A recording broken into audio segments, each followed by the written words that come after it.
Assalamualaikum warahmatullahi wabarakatuh. Kembali lagi bersama saya Baik Yaumi Ramdhani Putri, Prodi Pendidikan Biologi semester 5 dengan pembahasan struktur dan fungsi sel pada hewan. Sub pembahasannya yaitu pertama, apa pengertian dari fisiologi hewan, apa pengertian sel hewan, apa saja yang termasuk struktur sel hewan, dan yang terakhir yaitu fungsi dari struktur sel hewan.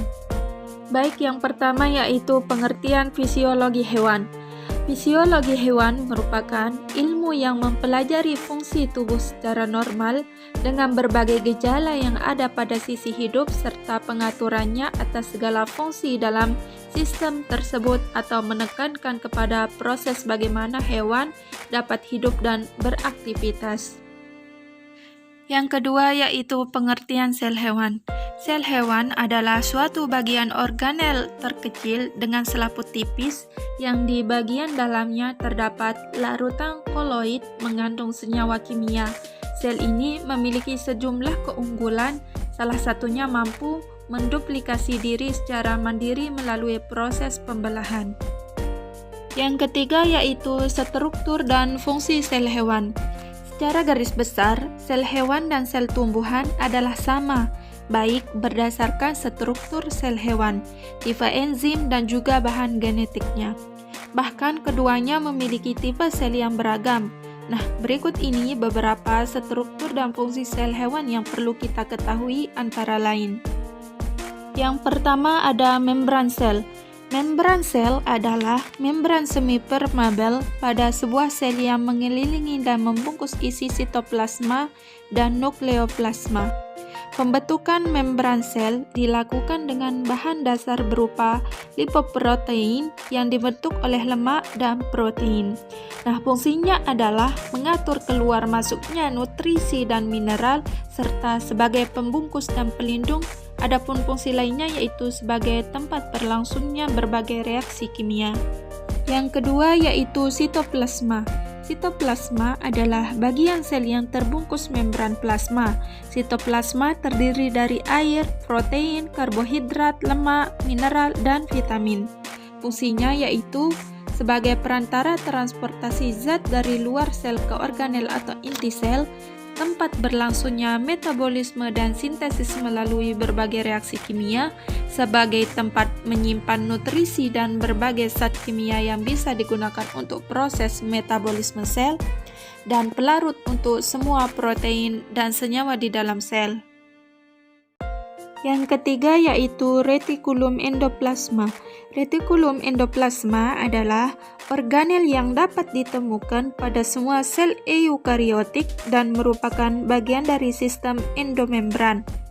Fungsi organel retikulum endoplasma adalah sebagai sintesis protein dan juga tempat pengangkut sintesis steroid serta lemak.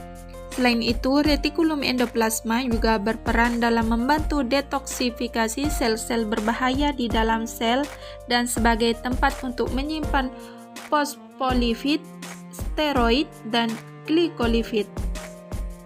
Yang keempat yaitu mitokondria. Mitokondria merupakan organel terbesar sebagai mesin dalam sel. Organel ini memiliki dua bagian lapis membran berlekup yang disebut dengan istilah kritas. Nah, di dalam mitokondria ini, glukosa dan oksigen saling bekerja sama untuk membentuk energi yang dibutuhkan. Adapun fungsinya yaitu penghasil energi dalam bentuk adenosin trifosfat, membangun bagian tertentu, menjaga konsentrasi ion kalsium, melakukan detoksifikasi amonia, dan membantu proses kematian sel. Yang kelima yaitu mikrofolamen.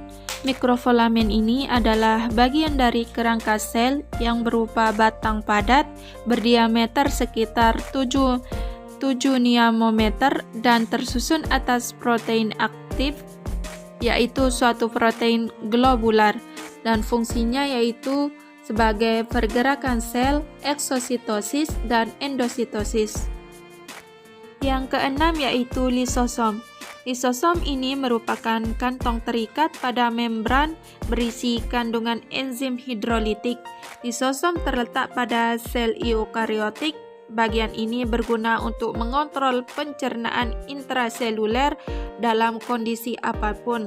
Nah, fungsinya yaitu untuk mengontrol pencernaan intraseluler, mencerna materi menggunakan fagositosis, menghancurkan organel sel yang telah rusak, dan memasukkan makromolekul dari luar menuju ke dalam sel melalui mekanisme endositosis.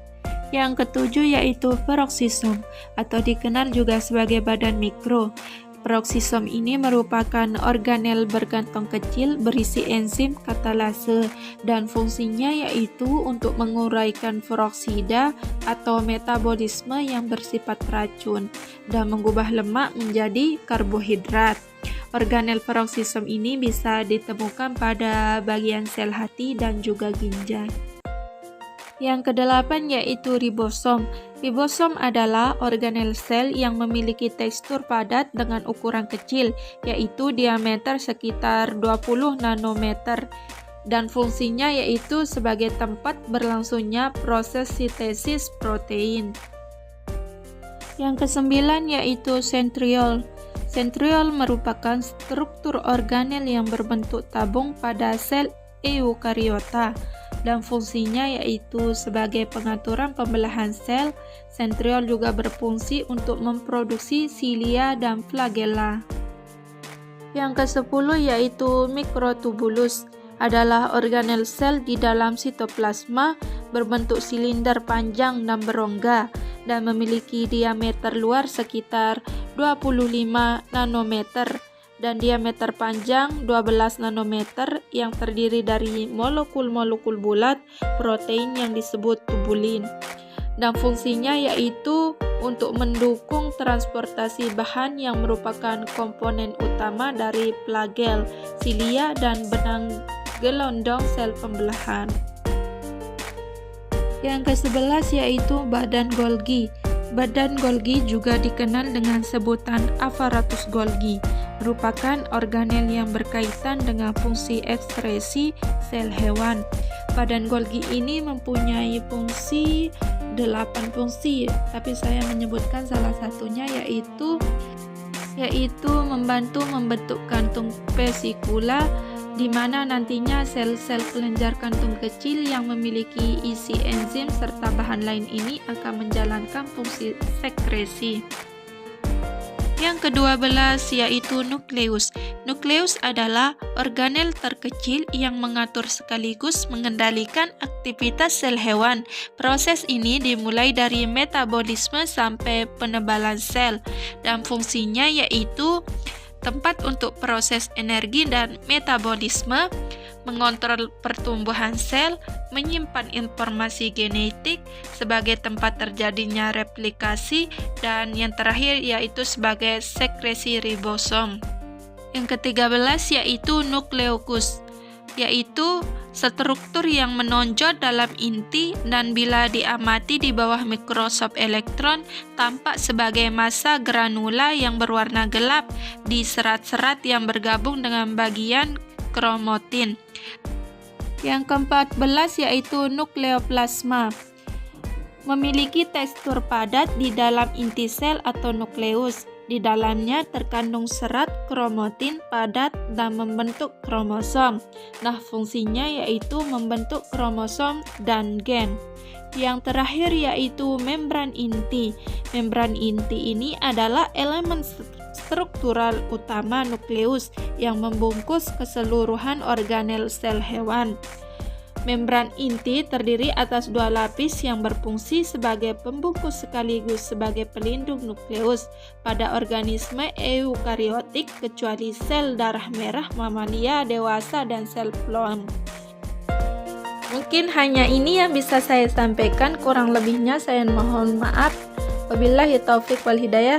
Assalamualaikum warahmatullahi wabarakatuh.